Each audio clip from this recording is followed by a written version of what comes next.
is Jeremy Musyoki, and today I will stand in strong support of the motion. Students should be allowed to carry digital devices to school. Let me start by defining the key terms in the motion. Digital devices are pieces of electronic equipment that stores, processes, and collects data. A school is a learning institution where people go to acquire knowledge. On to my first point, environmental sustainability. Digital devices contribute to reducing the environmental impact associated with traditional paper-based learning materials. Just imagine how many trees are cut down every year just for the production of paper. Isn't that concerning? That's a question that should be asked to all of you. Utilizing digital textbooks, assignments, and notes, schools can significantly decrease paper usage and promote eco-friendly practices. The EdTech magazine, as my source, highlights the role of digital tools in advancing sustainable education and environmental practices. Now, on to my next point, efficiency and organization.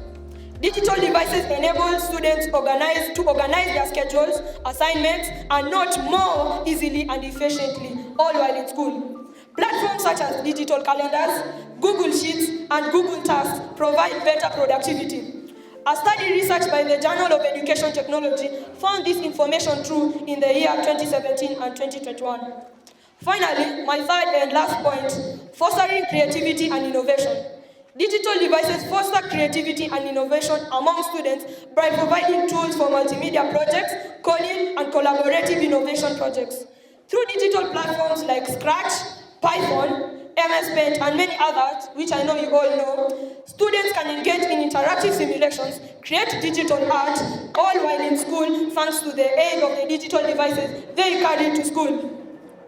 Reports and research from the National Education Association show that carrying digital devices to school also enables students to explore diverse mediums of creativity. In conclusion, the integration of digital devices into everyday education settings represents a significant opportunity to enhance learning outcomes. As we move forward, it is important to embrace the Imani Tumaini, and I will be opposing the motion. Students should be allowed to carry mobile devices to school. First, let us define some key points in the motion. We have school. School is a place or a building where people go to acquire knowledge or skills. A learner or a student is a person who goes to school or any other place to gain knowledge. And mobile devices is any electronic device used to store, process, or show data.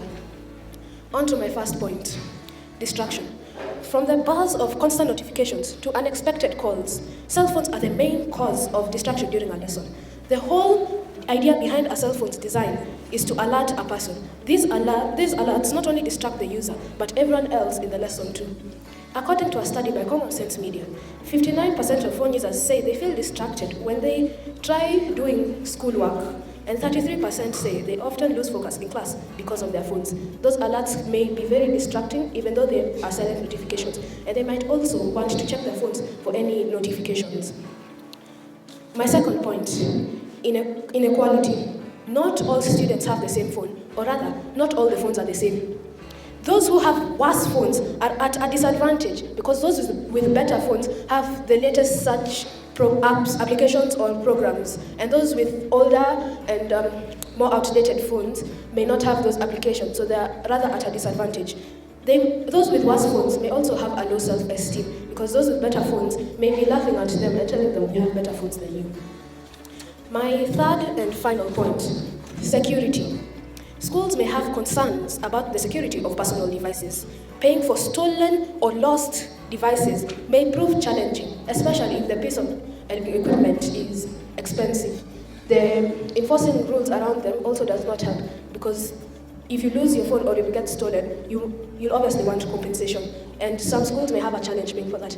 Those are my points. Thank you. My name is Gabriel, and I'll be proposing the boys' side.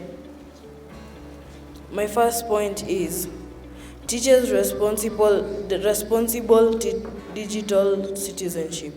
By allowing digital devices in school under supervision, educators can Teach students responsible and ethical use of technology, including online etiquette. You can find this information in reports and guidelines from organizations like Common Sense Education. On to my second point.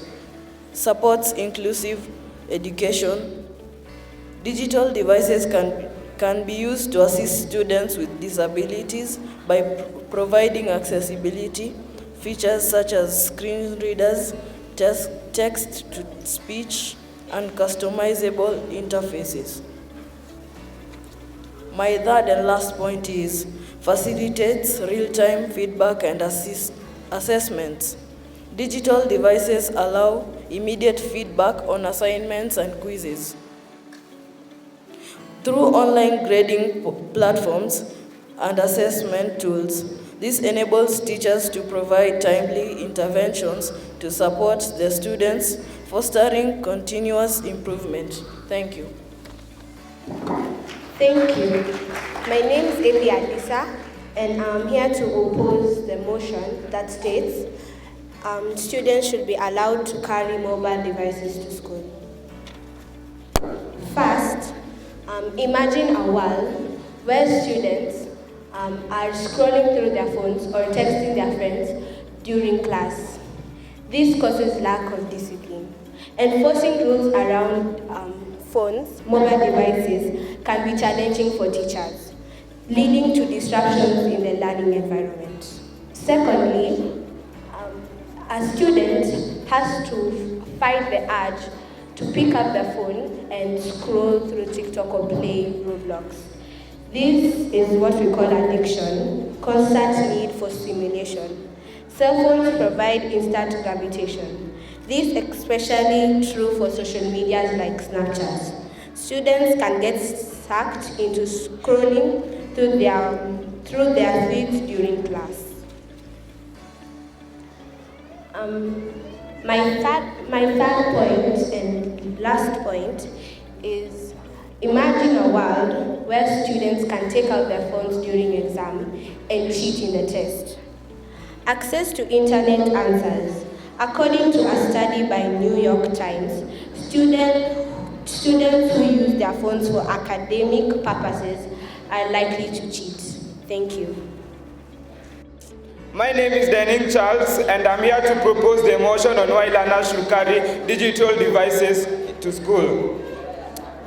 My first point is facilitates personalized learning. Digital devices enable personalized learning experiences tailored to individual student needs and learning styles through adaptive learning platforms and personalized educational software. Like, for example, Duolingo, Dreambox Learning, and Quizlet. On to my second point. Improves communication and collaboration. Digital devices facilitates collaboration among students and between students and teachers through platforms like email, messaging, and apps, and collaborate tools. Note: research from educational journals like Educational Technology Research and Development. On to my third point. Efficient access to educational materials, digital textbooks, and online resources are often more cost-effective and friendly than traditional printed materials, and they can be easily updated with new information. Reference: publishers of digital textbooks and educational technology research institutions. Thank you. Good afternoon, everyone. My name is Beyonce Namaku, and I'm here today to oppose the motion students should bring mobile devices in school. Firstly, social exclusion occurs when individuals or groups are marginalized and prevented from fully participating in the society.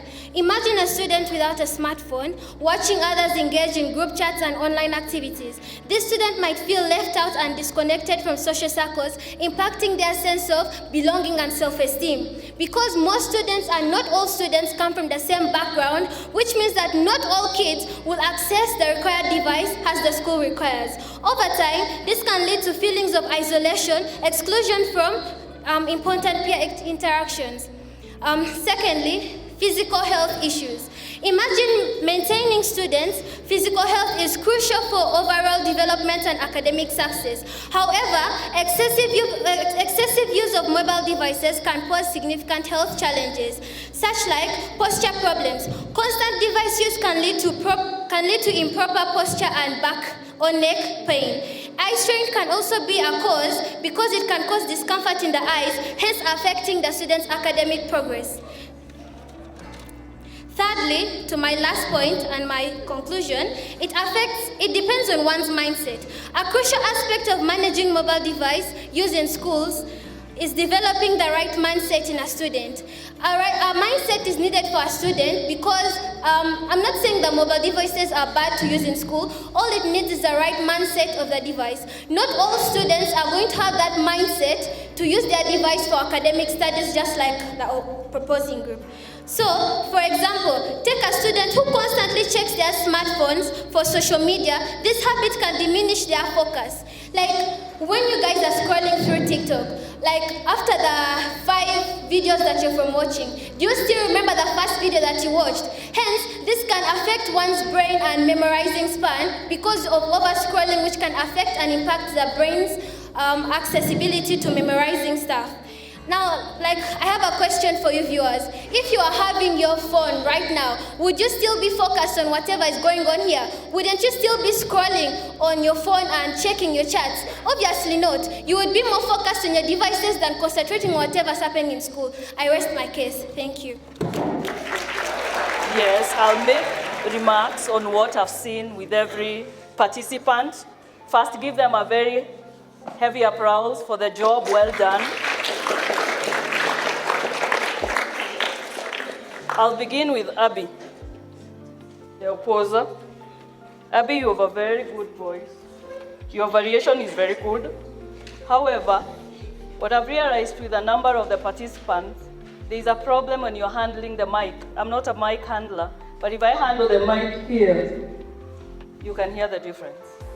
When you're participating, always try to put the mic away from you. I tried to read your facial expressions.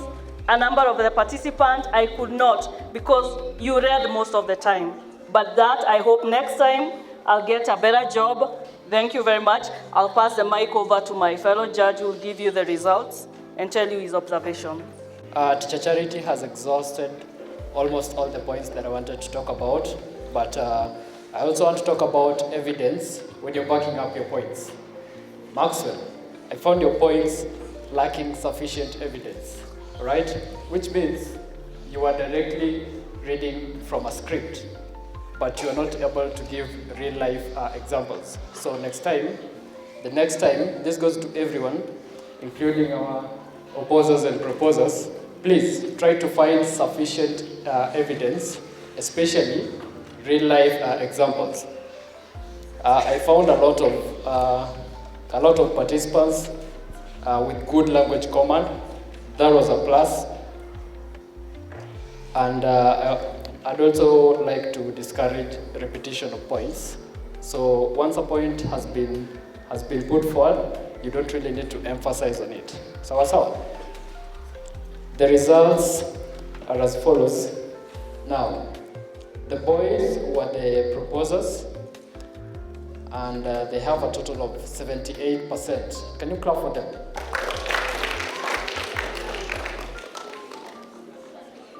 For the girls, you guys were the opposers, and you did a good job by getting an 83%.